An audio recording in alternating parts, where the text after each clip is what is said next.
આ અમે કેમ કરતા છે અને શું કામ કરતા છે એ જોવા માટે વિડીયો નાઇન લગીન બની રહેજો તો જ સમજમાં આવશે. તો ચાલો ચાલુ કરીએ. તો એક ગાય જાણો રેડી થઈ ગયો છે, ચકાચક તૈયાર થઈ ગયો છે અને આ હું મોડે કંઈ લાગતો નથી ને. ચાલ લાગેલું તો કંઈ નહીં હતું, બસ એમાં સાફ કરી દીધું અને ત્યારબાદ રેડી થઈને આવી ગયો બહાર. અને બહાર આવીને જોયું કે બરોબર સૂરજ ચમકતા છે અને તડકો બી બરોબર નીકળ્યો છે. તો જે હુડી પહેલી હતી તે કાઢી નાખી, કેમ કે મને ઠીક નહીં લાગી હુડી પહેરવાનું, કેમ કે મને વાગેલા છે 9:30 એન્ડ તાપ બી વધારે જ છે. આજે ઠંડી નથી લાગતી. એન્ડ રેડી થઈને પછી મેં નીકળી આવ્યો હતો આઈટીઆઈ જવા સારું ને હમણાં આવ્યો હતો કરચેલા, અને કરચેલાથી સીધો આવી ગયો આઈટીઆઈ.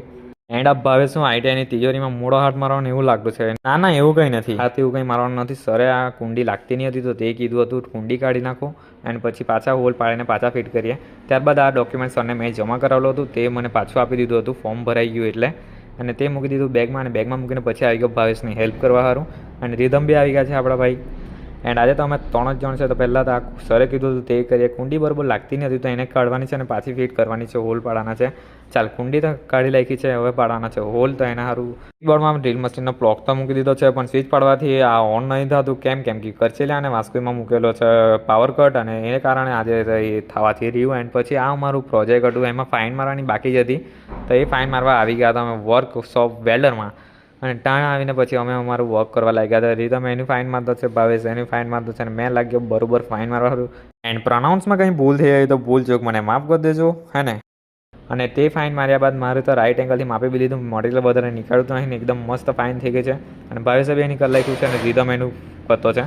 ત્યારબાદ અમે આવી ગયા તો સરને બતાવવા સારું રૂમ પાસે, અને સરે બી કહી દીધું હતું nice work, good job. And ત્યારબાદ અમે આવી ગયા હતા રૂમમાં, લેસન કરવા લાગ્યા હતા. અમારું લેસન થોડુંક બાકી જ હતું, અમે એટલા સિન્સિયર વિદ્યાર્થી. અને પછી આજેના વાગી ગયેલા છે 12 એન્ડ હમણાં અમે વિચારતા છે કલ્ટી મારીએ. નો જસ્ટ કિડિંગ ગાઈઝ, ઓલરેડી અમે કલ્ટી મારી લીધી છે, આજે ઈચ્છા નહીં હતી એટલે સારું. એન્ડ હમણાં આવી ગયો છે ઘરે, અને ઘરે આવીને જોયું કે બારના તારું બાગ રહી ગયેલી છે બહાર. તો પછી હું ઘરમાં બૂમ મારી પણ કોઈ હતું નહીં, પણ મેં આવી ગયો નાલો જસ્ટ જોક સપાટ ગાઈઝ. અને પછી મેં ઘરે આવીને દાળ ગરમ કરી અને મારી ડીશ રેડી કરી બેસી ગયો હતો ખાવા. ખાટા બેસી ગયો હતો એનિમે જોવા સારું. અને 2 એપિસોડ એનિમે જોયું પછી મને આવતી હતી ઊંઘ, આળસ આવતો હતો મતલબમાં. તો પછી મેં થોડીક વાર હતો સૂઈ ગયેલો. એન્ડ હમણાં સૂઈને ઉઠી ગયો છે અને જોયું કે બાએ કેલુ મામાને બોલાવેલો હતો. આ નોટ જરા ખરાબ હતો તો તે જ જોવા સારું. તમે વિચારતા હા કેલુ મામા હું પ્લમ્બર છે, ના કેલુ મામા ઓલરાઉન્ડર છે. અને ત્યારબાદ એ નોટ તો ખરાબ, તો અમે લેવા આવી ગયા હતા નવો નોટ વાસ્કોઈ ચોકડીએ.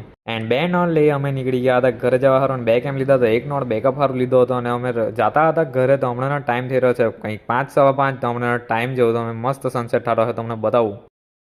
ત્યારબાદ આવી ગયા હતા ઘરે અને નોટ ફિટ કરી દીધો છે. એને લે આજનું એક કામ તો પતી ગયું છે. આજના સારું રાખીએ આટલું જ. મળ્યા નવા બ્લોગમાં. અને આવા જ બ્લોગ જોવા સારું વિડીયોને લાઈક કરો, ચેનલ સબસ્ક્રાઈબ કરો, ઇન્સ્ટાગ્રામમાં જોઈ રહ્યા છો ફોલો કરો.